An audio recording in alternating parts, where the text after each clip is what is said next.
Welcome to this edition of UCentral News. I'm Patrick Talbot. And I'm Jackson Rowbottom. Governor Stitt held his fourth State of the State address this afternoon. Topics like health care, education, infrastructure, and business climate were the topics of top priority today. The legislature is expected to have a record high $10.3 billion budget for next year. Speaking of today's session, UCentral's Brady Gray is live at the Capitol to give us an update on the governor's remarks. Let's check in with Brady for the update. Brady, what do you got? That's right, guys. I'm live from the state capitol where just hours ago, Governor Stitt gave his fourth and final State of the State address before facing a re-election later this year. One big business headline coming out of the address, Governor Stitt in support of a Democrat policy, wanting to remove the sales tax on groceries, saying, quote, the state needs more taxpayers, not more taxes. As for the state legislature, they're expected to approve a $10.3 billion budget for this next year, a state record. However, Governor Stitt claims that he believes that spending will be similar to what it was last year. And finally, COVID-19, always a large issue across the country. Here in state, Republicans doubling down on their stance against a state vaccine mandate, and some even rumored to wanting to find a way to prohibit businesses from requiring it for their customers. However, that is just speculation at this time. That's all I have live from the state capitol. Brady Gray, UCentral News. Thanks, Brady. And we've certainly had a crazy past week in weather this week. We have a few days of snow, a few days of winter weather, but I think the worst is behind us. CJ, what can we expect to see this week? That's right, guys. We definitely did have a crazy weather week last week with that winter storm rolling on through, but thankfully this week it's going to start to look a lot better. Let's go ahead and check into current conditions right now in Edmond, sitting at about 56 degrees with mostly sunny skies. It's feeling very, very nice out there. Not a lot of wind out there as well. Southwest winds blowing at about 13 miles an hour, 32% humidity, and it feels like it's 54. It definitely feels like it's a very nice day outside today, and that's going to keep continuing on into the week.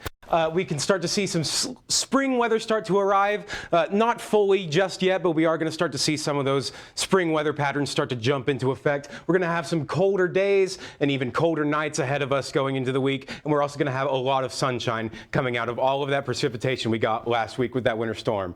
Guys, we'll have more back with weather in the next section. Back to you guys at the desk.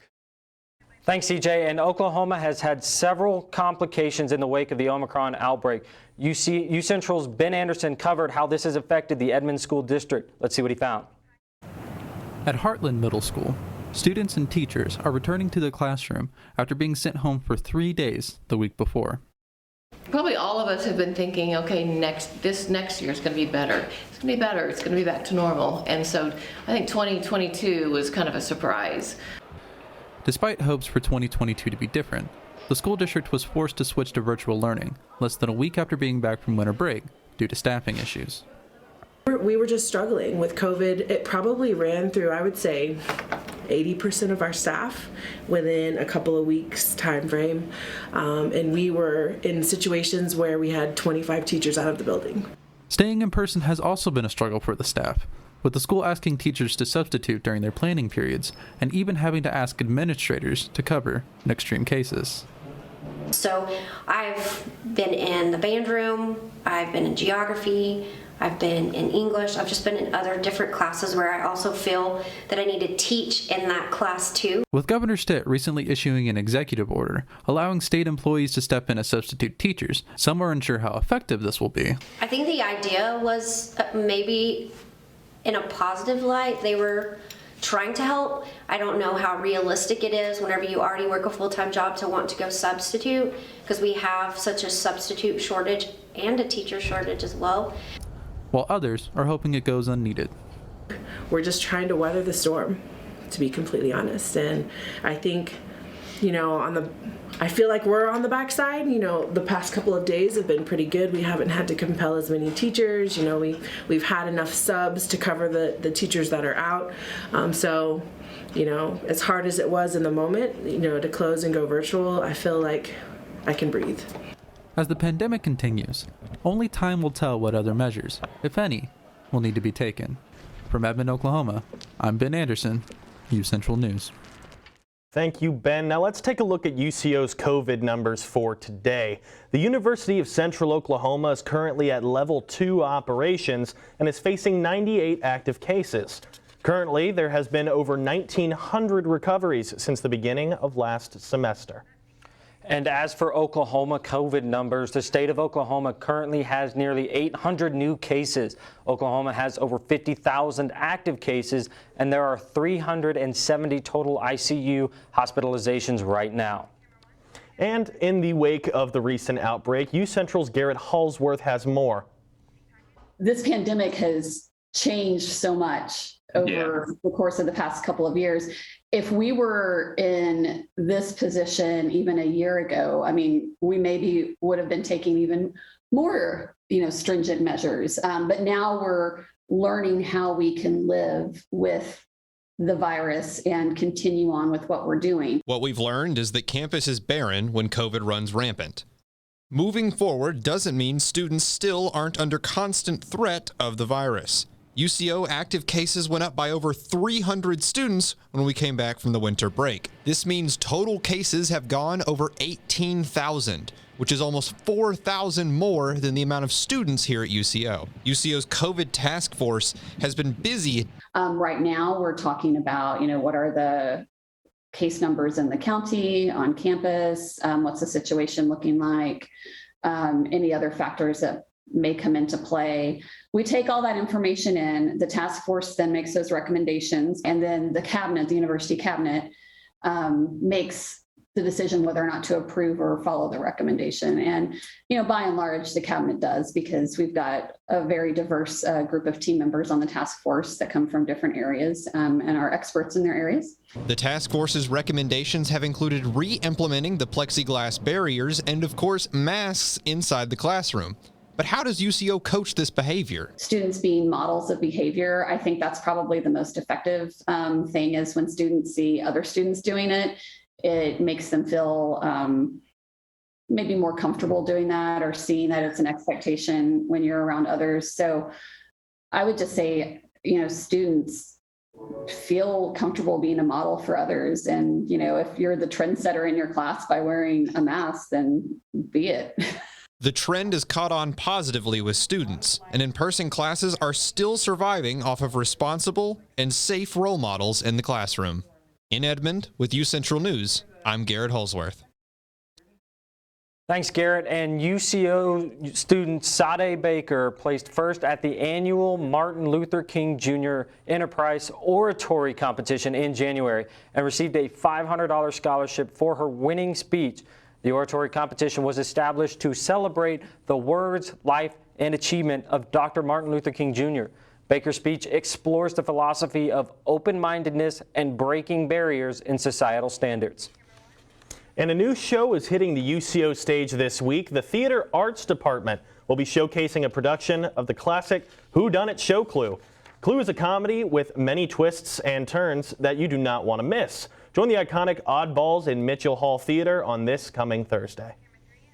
Now for an update on the ongoing situation overseas. President Biden met at the White House today with Germany's new chancellor as the standoff between Russia and the West enters a potentially decisive phase. Meanwhile, French President Emmanuel Macron is meeting with Russian President Vladimir Putin in Moscow and is expected to travel to Ukraine next week.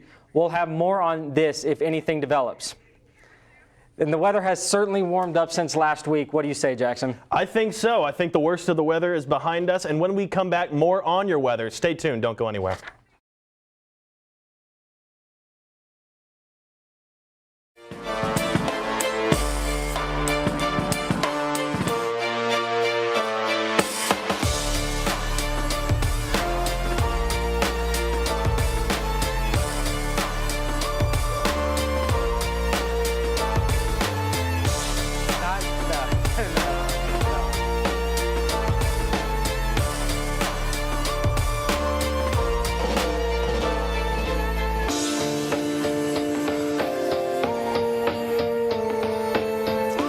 One, two. Here's today's weather we got here. Blah, blah, blah. It's going to be sunny. It's going to be cloudy.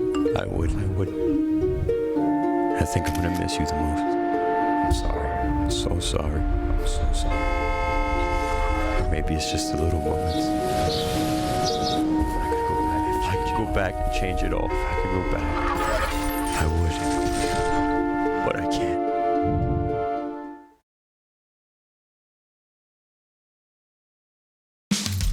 You can achieve a lot using your imagination. I mean, I don't like to brag, but... Wait, who's that? And why is she all over these achievement awards? But with STEM, the sky's the limit. Shaboom! Use STEM to envision. Okay, I'm seeing it. Yeah. Invent. Got any ideas? I've got a few, actually. And create a better world. Told you she's super smart. If she can STEM, so can you. Find out more at She Can STEM. In the land of wonder and awe, you won't believe you see what you saw. Where there's something to do for young and for old, where stories are written and then they're retold. Visit travelok.com today. Come see for yourself and come out to play.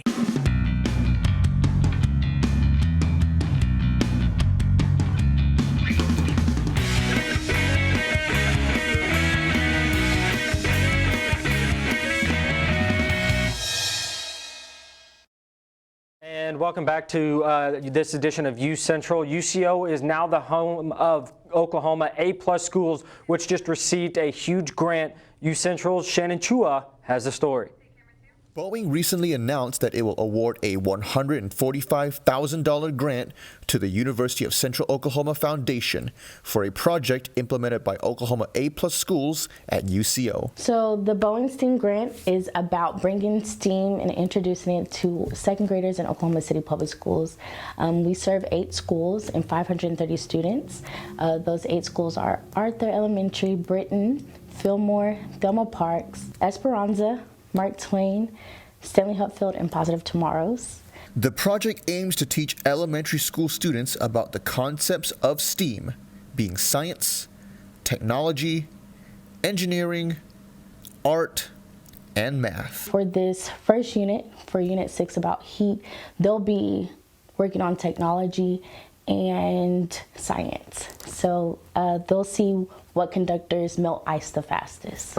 So they'll use their aluminum pan, they'll get a styrofoam cup and a plate, and they're gonna be in groups, and they're gonna see which one melts the fastest. They'll also get a thermal thermometer to check the temperature of their classroom to see if that has an effect on the ice. And they'll also have a data sheet where they can track their ice and a timer to see how long it takes the ice to melt and what it looks like every 5 minutes. We had to apply for the grant. This is the 3rd year for the grant. So we had to show outcomes from previous years of how the students started and where they came at the end of the year. We wanted to see if they could know if they remembered about 8 STEAM careers, if they knew what STEAM stood for. We go over the design process, which is ask, brainstorm, collect data, and we also see if they remembered those as well. And we also do data on the teachers that we serve. We want to leave the teachers at the end of the year where they feel comfortable really teaching STEAM. From Edmond, Oklahoma, I'm Shannon Chua, UCentral News. Thanks, Shannon, and we have a lot to cover in weather today. We do, but thankfully we've got the man for the job. CJ, what do you have for us as far as weather is? That's right, guys. We are going to have an eventful week this week in weather. We're going to see some spring weather start to arrive this week as it starts to warm up and following last week's winter storm. We're going to have some cool days and some colder nights coming up into the week, plus lots of sunshine. Let's go ahead and check current conditions around the state. Here, sitting at about 50s around the statewide. We can see up in Miami 50 degrees, Guyman 55, and sitting in the metro at about 56 degrees. Let's go ahead and check tonight's weather. Tonight here in Edmond, the low is going to get to 33 degrees with clear skies. Not a lot of wind out tonight, blowing at about 5 to 10 miles an hour, 50% humidity. We do not have a lot of chance for rain this week, and we're going to see that we're going to have a lot of warmer weather, a lot of wind, a lot of spring weather start to move in as we go throughout the week. So let's go ahead and check the light lows around the state. Sitting here about below freezing here in the metro at 31 degrees. Guyman up there at 23 degrees. And we can see It's going to get cold, cold, cold during the night, but as we can see, it's going to start to warm up during the days. Oklahoma City sitting at about 66 degrees, Guymon 56, Woodward sitting at about 64, Altus down there at 68, almost to 70s. It's going to be a very, very nice week. We're going to look at tomorrow's forecast for Edmond. At 7 a.m., it's going to be cool 35 degrees. Might want to have a windbreaker on when you go out to work.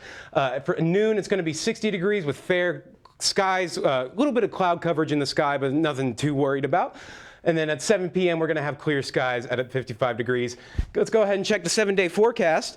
As we can see on Monday, today it's going to be high 57, going down to 33. As we can see, the temperatures will start to rise. On Thursday, we're going to drop a little bit, but it's not going to be too bad. We're going to come right back up on Friday. It's sitting at 65 degrees. And then Sunday, you guys are going to be out there. If you guys are going to go out and do anything for the Super Bowl, any tailgates, any grilling, Sunday is going to be a great day to do it, as we're going to be sitting at about 59 degrees, and it's going to feel very, very nice out there. Patrick, Jackson, back to you guys.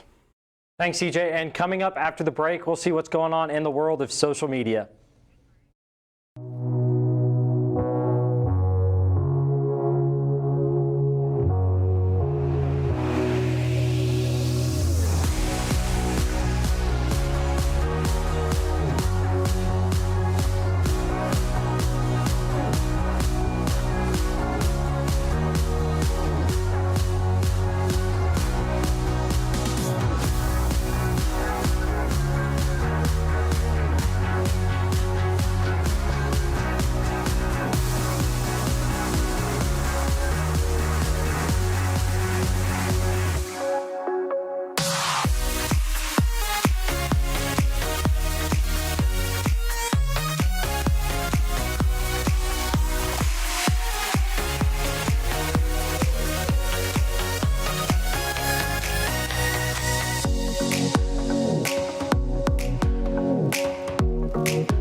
Sometimes the things we do or say can make others feel hurt, such a weirdo, excluded, or isolated. Everything you say and do creates an impact. How am I supposed to save the whole world? You can't think about saving the world. You have to think about saving one person. Because of you, someone's entire life can change. You don't have to be a superhero to have a positive impact. Friends? Friends.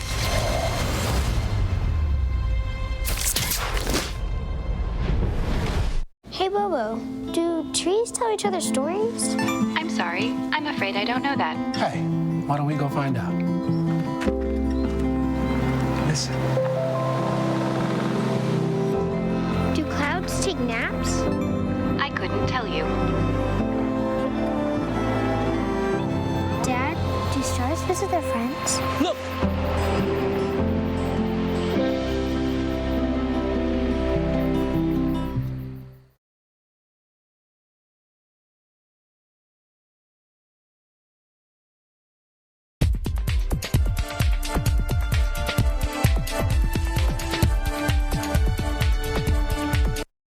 Welcome back to UCentral News, and I'm Patrick Talbot, and here is your social media update. First, let's go ahead and start with some big news from the Kylie Jenner camp, as she and rapper Travis Scott welcomed their baby boy last Wednesday. She posted this black and white photo of the newborn holding hands with what appears to be his big sister Stormi on Instagram. This is the couple's second child together, as they had their first child, Stormi, in February of 2018.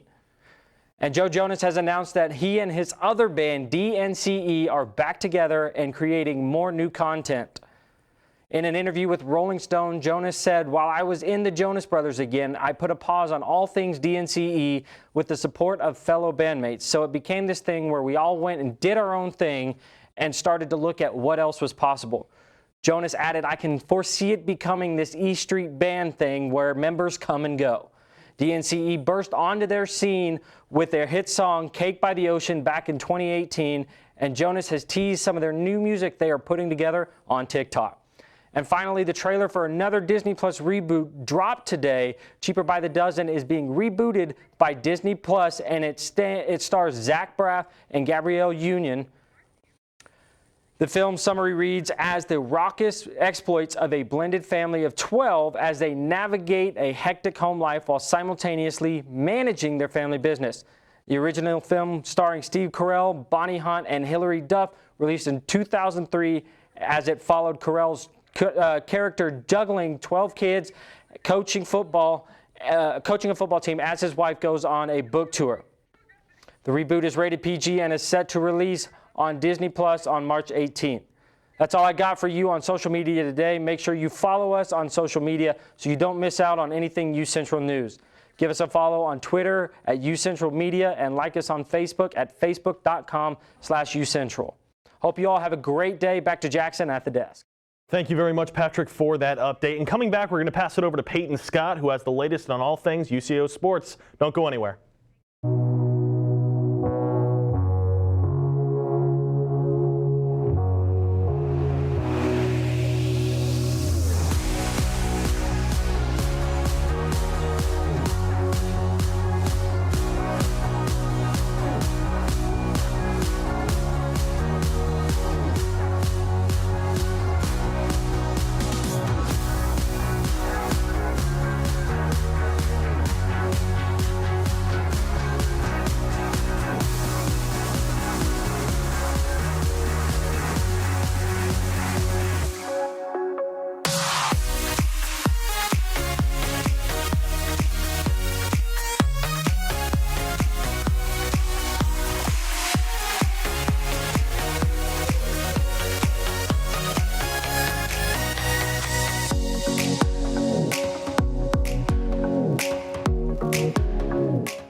Sometimes the things we do or say can make others feel hurt, excluded, or isolated.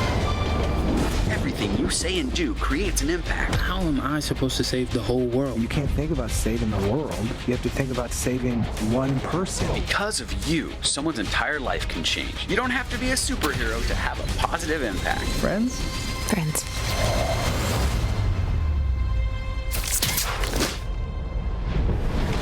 Hey, Bobo, do trees tell each other stories? I'm sorry. I'm afraid I don't know that. Hey, why don't we go find out?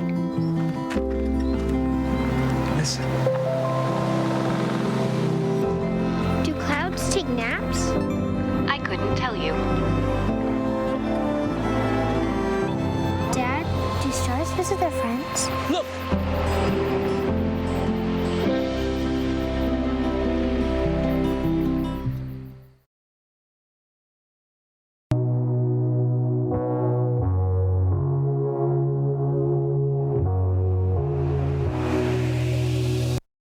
Welcome back, Bronco fans. Hope you stayed warm over the weekend. I'm Peyton Scott, and this is your Monday Sports Update. The UCO women's basketball team was 1-1 last week in their 2 games, winning against Nebraska Kearney on Thursday 56-46 with Brooke Rayner and Eliza Knapp leading the way in points with 17 for Rayner and 16 for Knapp. On Saturday, the Broncos lost to Fort Hays State by a score of 68-75. Kelsey Johnson led the way for the Broncos with 27 points and 13 rebounds. UCO takes a hard word again on Saturday in Wichita against Newman at 1:30. The 16th ranked UCO men's basketball team came out undefeated over the weekend, defeating Nebraska Kearney 85-65. On Saturday, the Broncos outlasted the Tigers 75-86 as Colin Hayden scored 19 points to lead all players in scoring, with Isaiah Wade coming behind him with 17. UCO led for most of the game. UCO pulled away at the end of the game to win. UCO improves to 19-3 with just 3 weeks left in the regular season, sitting at second in the conference standings. UCO baseball is finally underway after winter weather pushed back their season opener to today, but that didn't stop the Broncos from opening their season with a win against Oklahoma Baptist in a nail-biting overtime game that went 12 innings and finished 8-7. UCO's Jaden Parsons led the Broncos in hits, finding bases 3 times in 5 attempts at the plate, with Garrett Takamasu leading the Broncos in RBIs with 4 runs attributed to him. Going over to the softball diamond, things not starting so well for the Broncos as they lost their 2 games to St. Mary's and UT Tyler.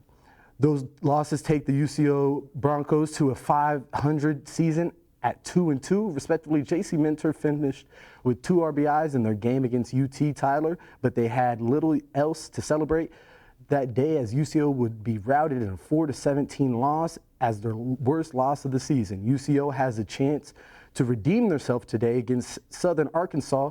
That game was slated to play today at 10 p.m., but no score or stats have been posted as of now. And that is it for today's sports. Back to you, Patrick and Jackson at the desk. Thanks, Peyton. We will have more with weather right after the break.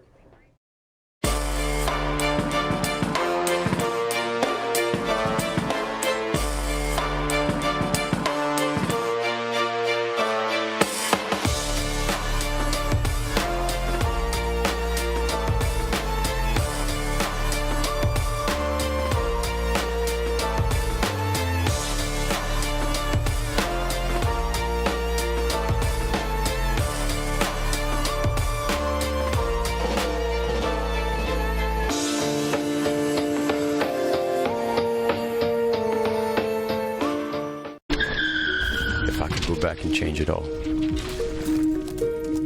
I would. I think I'm gonna miss you the most. I'm sorry. I'm so sorry. I'm so sorry. Maybe it's just the little moments. If I could go back and change it all, if I could go back, I would. But I can't.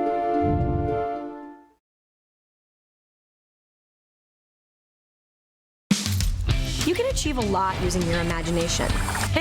I mean, I don't like to brag, but wait, who's that? And why is she all over these achievement awards? But with STEM, the sky's the limit. Shaboom! Use STEM to envision. Okay, I'm seeing it. Yeah. Invent. Got any ideas? I've got a few, actually. And create a better world. Told you she's super smart. If she can STEM, so can you. Find out more at She Can STEM. In the land of wonder and awe, you won't believe you see what you saw. Where there's something to do for young and for old, where stories are written and then they're retold. Visit travelok.com today. Come see for yourself and come out to play.